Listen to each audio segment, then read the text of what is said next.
আসসালামু আলাইকুম। আশা করছি আপনারা সবাই খুব ভালো আছেন। আজকে আপনাদের তৈরি করে দেখাবো ঘরে থাকা উপকরণে মেয়োনিজের রেসিপি। মেয়োনিজ তৈরি করতে আগে যেমন কাঁচা ডিম অথবা প্রচুর পরিমাণে সয়াবিন তেল লাগতো, আজকে সেভাবে আর আমি মেয়োনিজটা আপনাদের তৈরি করে দেখাবো না। এর জন্য আমার লাগবে শুধু সিদ্ধ করা 2টি ডিম। হ্যাঁ, কাঁচা ডিম দিয়ে মেয়োনিজ তৈরি করলে অনেকেই সেটা পছন্দ করেন না। আজকে আপনাদের তৈরি করে দেখাবো সেদ্ধ ডিম দিয়ে মেয়োনিজ। খুবই স্বাস্থ্যকর এবং সবাই খেতে পারবেন এই মেয়োনিজ। ডিম দুটোকে আমি ভালোভাবে ফুল বয়েল করে নিচ্ছি। ফুল বয়েল করার পরে ডিমগুলোর খোসা ছাড়িয়ে ডিমগুলোকে হালকা একটু ঠান্ডা করে নিব। ডিমগুলো ঠান্ডা হয়ে যাওয়ার পরে আমি একটা ব্লেন্ডারের জারে দিচ্ছি, আর চেষ্টা করবেন একটু ছোট জারে দেওয়ার জন্য। দিয়ে দিচ্ছি প্রায় 4 টেবিল চামচের মতো গুঁড়া দুধ। গুঁড়া দুধটা দেওয়ার ফলে কিন্তু মেয়োনিজের স্বাদটা অনেক গুণ বেড়ে যাবে। 2 চা চামচ পরিমাণ চিনি, স্বাদ মতো অল্প একটু পরিমাণে লবণ, কালো গোলমরিচের গুঁড়া দিচ্ছি 1 পিঞ্চ অথবা হাফ চামচের থেকেও একটু কম।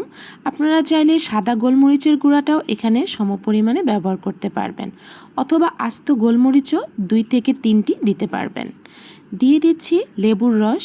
এখানে একটা মাঝারি সাইজের লেবু, প্রায় অর্ধেকেরও বেশি রস আমি এখানে দিয়ে দিচ্ছি।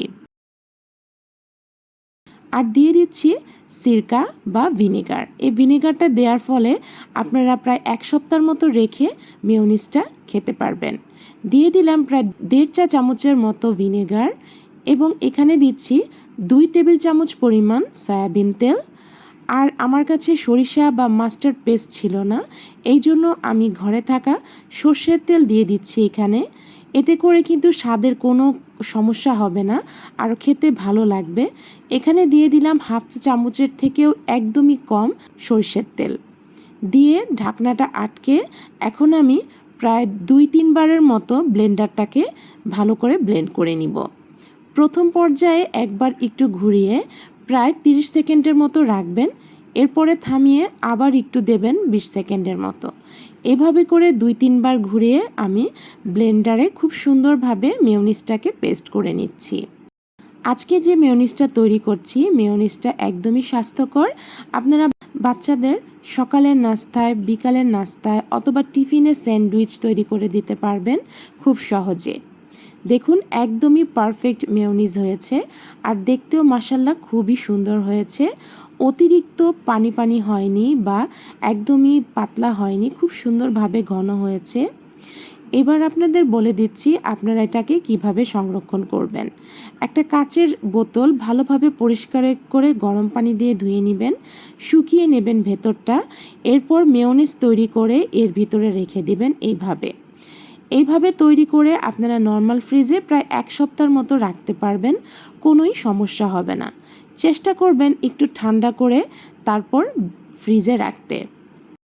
আশা করছি এইভাবে মেয়োনিজ তৈরি করে আপনারা বাচ্চাদেরকে খুব সহজেই দিতে পারবেন। এটা খেতে কিন্তু খুবই মজাদার। আমি আজকে পটেটো ওয়েজেস দিয়ে পরিবেশন করছি। আপনারা চাইলে চিকেন ফ্রাই অথবা যে কোনো শর্মা, স্যান্ডউইচ, বার্গার তৈরি করতে এই মেয়োনিজটা ব্যবহার করতে পারবেন খুব সহজে।